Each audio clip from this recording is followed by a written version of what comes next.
আমি প্রফেসর ইশরাত জাহান, global fertility centre 282/1 মাজার road, Mirpur 1, Dhaka.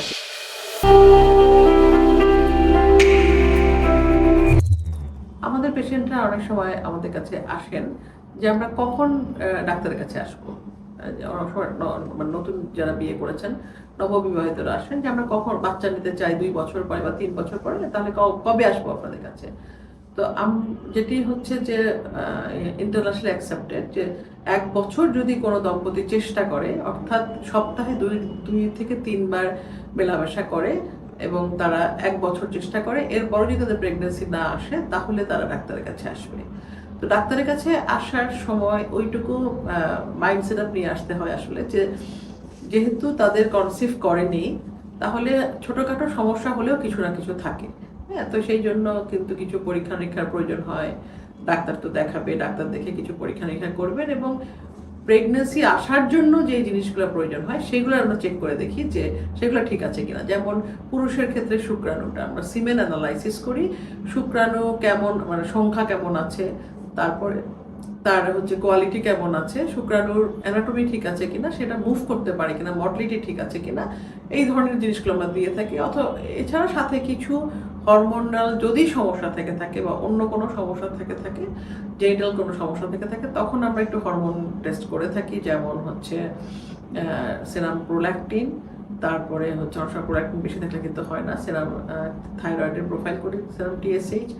আর যদি অনেক সময় অ্যাজোস্পার্মিয়া যদি পাই, যদি আমরা সিমেনালাইসিস করে না পাই, কোনো স্পার্ম নীল পাই, তাহলে কিন্তু আমরা একটু তৈরি হচ্ছে কিনা সেটি দেখার জন্য সেরাম এলএইচ, সেরাম এফএসএইচ এবং টেস্টোস্টেরন হরমোনটা করে থাকি, যে তৈরি হচ্ছে কিনা। অনেক সময় তৈরি হয় না, অনেক সময় তৈরি হয় কিন্তু কোথাও বাধাপ্রাপ্ত হয়, তখন বীর্যে আসে না। আর ফিমেল পার্টনারের ক্ষেত্রে আমরা যেই সব টেস্টগুলো করে থাকি সেটি হচ্ছে তার ইউট্রাস ক্যাভিটিটা দেখার জন্য। ইউট্রাস ক্যাভিটি দেখার জন্য ইউট্রাসে একটা টিভিএস করি, তারপরে তার টিউব টেস্ট করে থাকি। অনেক সময় না, তার টিউব প্রয়োজন হয় প্রেগনেন্সির জন্য, সেটা টিউব টেস্ট করে থাকি। যদি অনেক সময় আমরা টিউব টেস্টটা করি, আমরা সাধারণত যদি বেশ কিছুদিন পার হয়ে গেছে, 1 বছর না, হয়তো আরো কিছুদিন পার হয়ে গেছে, তারা আরো চিকিৎসা করেছে, চিকিৎসায় ফলাফল হয়নি, তখন আমরা টিউব টেস্টটা করি।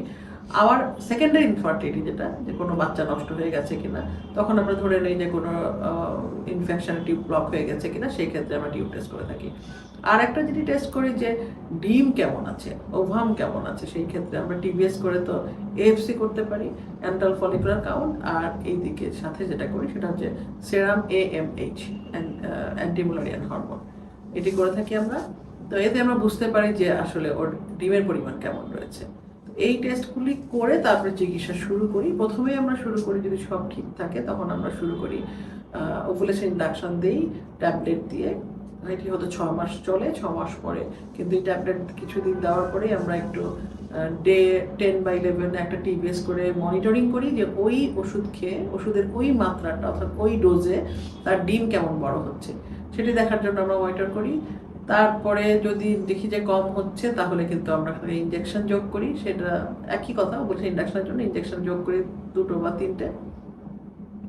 তারপরে যদি না হয় সেই ক্ষেত্রে আমরা হচ্ছে আইইউআই এই প্রসিডিওরে যাই, অথবা যদি পুরুষের কোনো সমস্যা থাকে সেই ক্ষেত্রে আইইউআইতে যেতে পারি।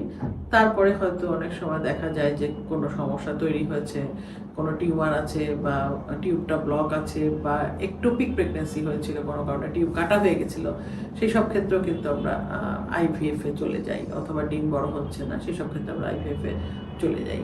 আর যদি দেখি যে হাজব্যান্ডের অ্যাজোস্পার্মিয়া রয়েছে বা খুব কম রয়েছে, অনেক সময় খুবই সিভিয়ার অলিগো থাকে, 5 মিলিয়ন থাকে, সেই ক্ষেত্রে কিন্তু প্রেগনেন্সি আসতে চায় না, সেই ক্ষেত্রে আমরা ইক্সি করে তার জন্য চিকিৎসার ব্যবস্থা করে থাকি।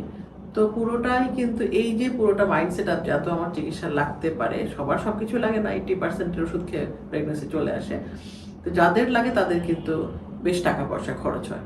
তো একটু ইকোনমিক্যালি রেডি হতে হয় মানুষকে, যে আমার টাকা পয়সা লাগবে, এটা মেন্টালিও রেডি হতে হয়।